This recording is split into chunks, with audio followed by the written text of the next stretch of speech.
Hello la communauté, c'est Koupax et aujourd'hui on se retrouve pour une nouvelle vidéo d'analyse, cette fois-ci de magazine, le magazine Stormbringer, qui est édité par Hachette en partenariat avec Games Workshop.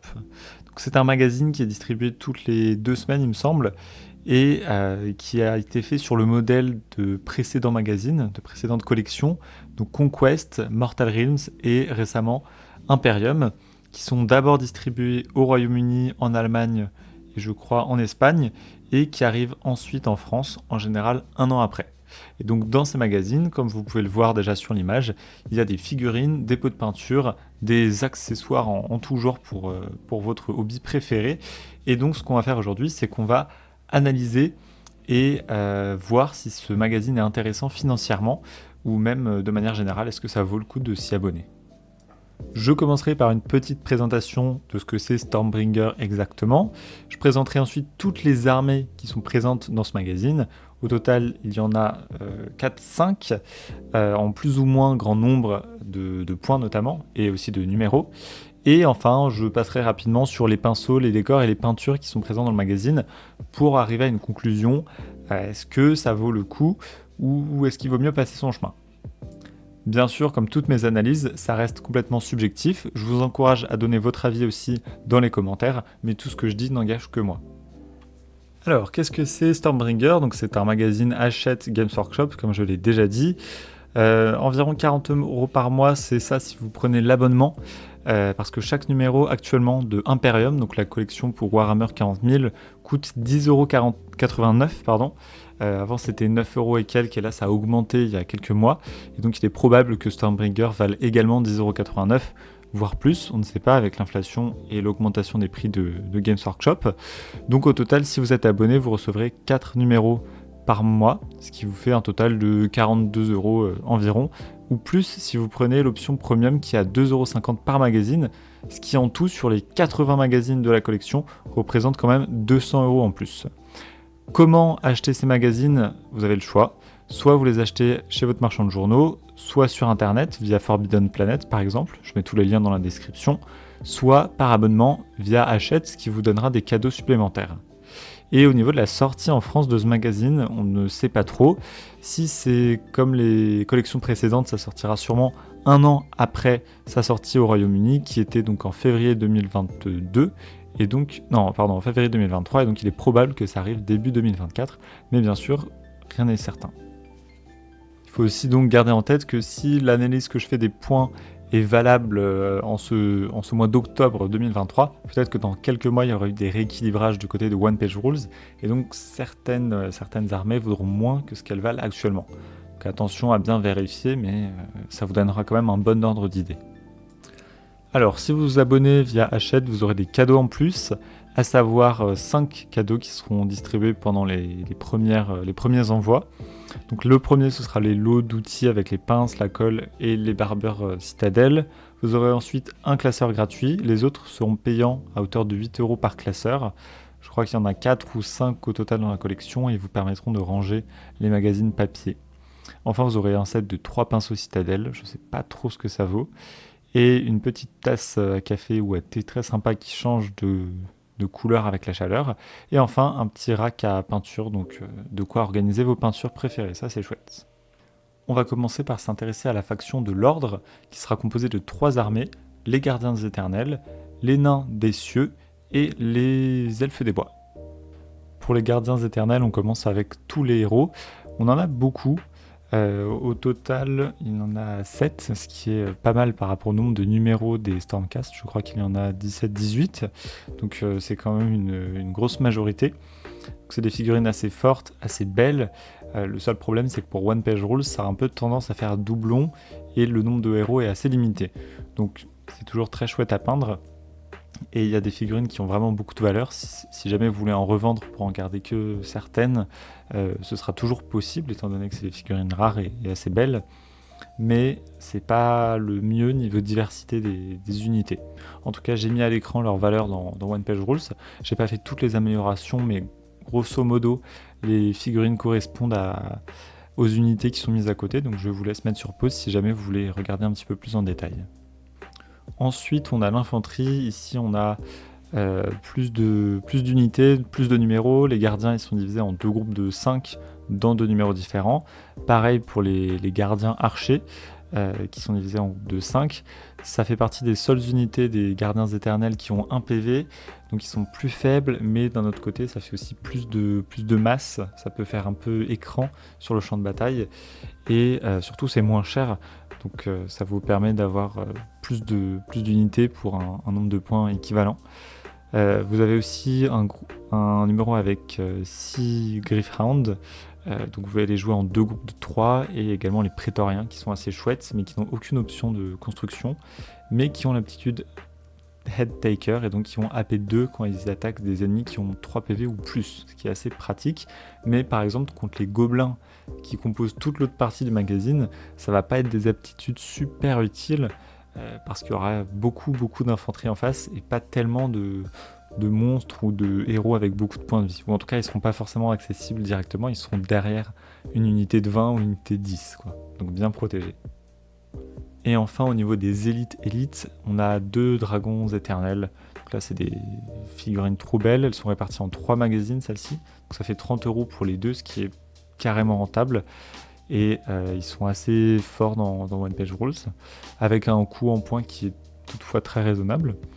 On a le chariot qui peut être monté plutôt corps à corps ou plutôt avec des tirs de loin. Et enfin on a les 4 personnages avec l'aigle de la bande Underworlds. Ici c'est un petit peu dur d'en faire une seule unité, donc j'en ai fait 3 gardiens d'élite, ça veut dire des héros, donc ça fait des héros en plus. Ils sont chouettes pour skirmish, mais en revanche pour du Age of Fantasy classique, je ne saurais pas trop quoi en faire. Au total, pour les gardiens, ça nous fait 17 numéros, 18 si on compte le premier numéro qui a aussi des figurines orques. Et en tout, on a plus de 2000 points pour 170 € donc, ce qui est assez énorme, c'est très rentable. Mais bon, c'est pas choquant étant donné que c'est surtout des unités qui valent cher.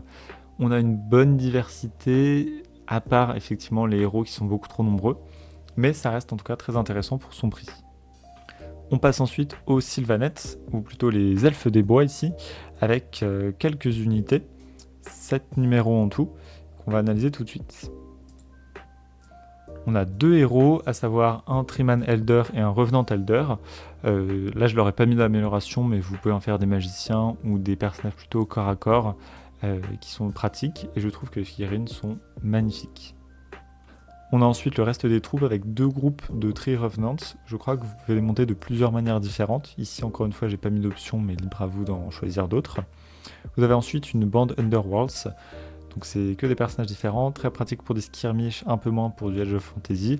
J'ai choisi d'en faire des Treeman Hunters, vu qu'il y en a certains qui ont des arcs, donc tous à distance, mais évidemment libre à vous de les mettre comme vous voulez, d'en faire l'unité que vous voulez, je veux dire. Et enfin sur 2 numéros, vous avez le géant, l'arbre géant qui a 12 points de vie, défense 3, qualité 3. Il fait très peur, il fait assez mal au corps à corps. Il peut aussi avoir des améliorations, dont magicien il me semble, et d'autres armes au corps à corps. Donc c'est vraiment une très bonne unité.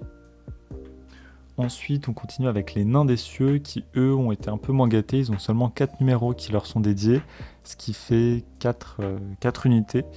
Avec pour commencer 2 chefs, le Balloon Master qui est très bien équipé en armes, avec ses 6 points de vie, il peut voler et il a beaucoup de tirs. Et ensuite il y a le Sky Captain, donc son équivalent à pied, qui lui non plus n'a pas d'option actuellement, mais qui peut en avoir plein, et qui est une très belle figurine je trouve, qui doit être un enfer à peindre, mais qui rend très bien ensuite. En infanterie ensuite on a 2 groupes de 5 Gunners. Alors comme vous pouvez voir à gauche, ils ont plein d'options, c'est pas du tout que des Gunners, mais en fait sur One Page Rules ils ont pas tellement d'options, il n'y a pas tellement d'autres unités, ils sont pas gâtés du tout pour le coup les nains des cieux. Donc j'en ai fait des groupes de tireurs, mais vous pouvez très bien les convertir en autre chose. Encore une fois c'est libre à vous de faire votre choix. Et donc eux ils seront vraiment beaucoup mieux pour du skirmish que pour du Age of Fantasy. Globalement, entre les elfes et les nains, on a 11 numéros, donc ça fait 110 € pour 1140 points en tout, non 1040 points pardon, avec 4 numéros nains et 7 pour les elfes qui eux sont mieux rentabilisés. C'est pas très équilibré du coup, ce qui est dommage parce qu'avec les elfes vous pouvez faire des grosses batailles, avec les nains c'est plus limité, mais en revanche c'est très pratique pour faire des petites parties de skirmish. On va ensuite passer au gros morceau, c'est-à-dire toute la partie destruction qui est composée des gobelins, des orques et de un géant qui est là, on ne sait pas trop pourquoi. Dans One Page Rules, ce sont deux armées distinctes, les orques et les gobelins, donc on va commencer par les gobelins. En termes de héros, on va en avoir pas mal, avec pas mal de choix différents. Il y aura un qui est sur sa bête, un autre qui est un magicien, deux autres que vous pourrez customiser à votre guise, j'ai pas eu trop d'idées de quoi leur mettre. Et enfin, vous avez une bande Underworlds, dont le boss troll pourra être mis aussi en héros. Ensuite vient l'infanterie, et c'est là qu'on parle vraiment.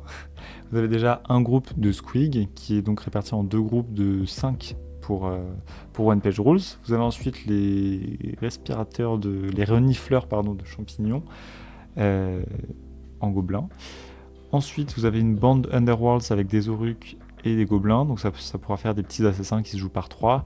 Et pareil pour l'autre bande Underworlds avec que des gobelins. Ça, ce sera mieux pour du skirmish, mais vous pourrez toujours trouver moyen de les caler quelque part pour du Age of Fantasy. Vous avez ensuite les fanatiques qui sont très violents, je crois, au corps à corps. Puis les shooters. Alors là, je sais pas encore s'il y en a 10 ou 20 dans le magazine. J'ai choisi d'en mettre 20 dans le doute, étant donné que c'était vendu par Games en boîte de 20 à l'époque, mais c'est plus disponible actuellement.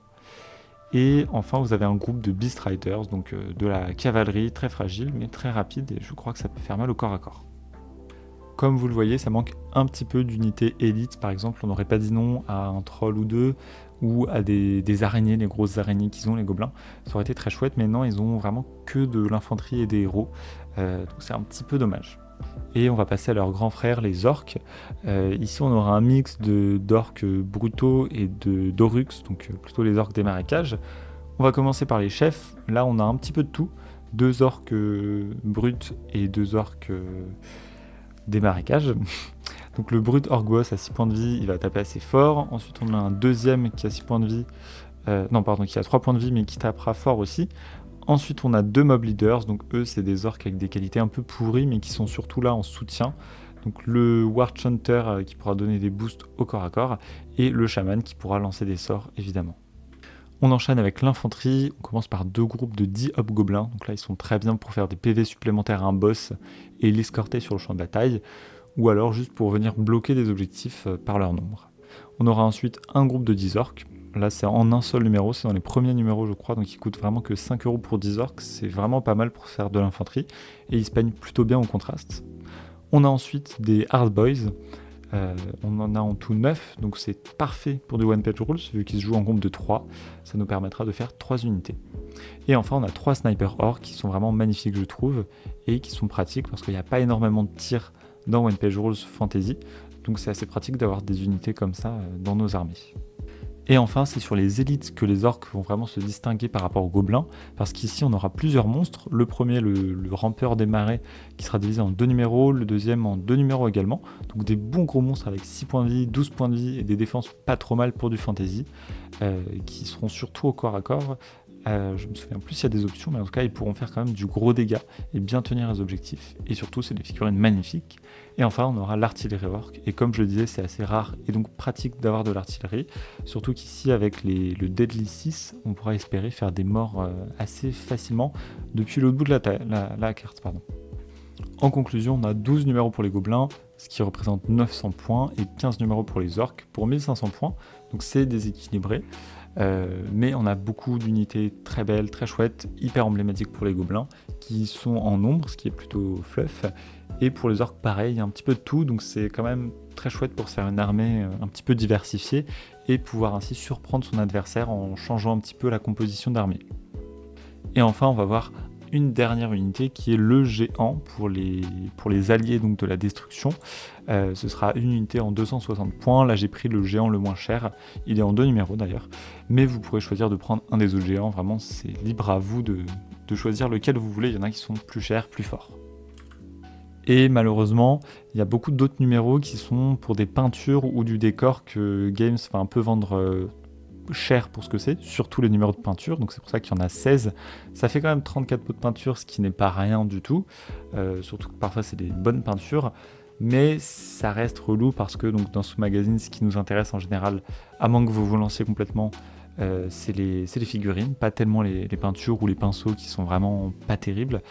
Donc ça va être un peu de l'argent dans le vide. Pour le décor en revanche, très pratique, surtout que c'est des très beaux décors. Donc ça fera quand même 230 € dédiés à la peinture et les décors. Donc un petit peu frustrant, mais voilà, vous n'aurez pas le choix si vous vous abonnez.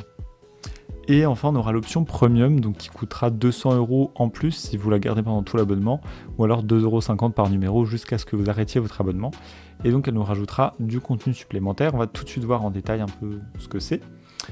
On aura d'abord le dragon pour les gardiens éternels, qui vaut 500 points, qui est très fort, qui a 18 points de vie, qualité 3, défense 3, et beaucoup de corps à corps avec en plus une attaque de souffle.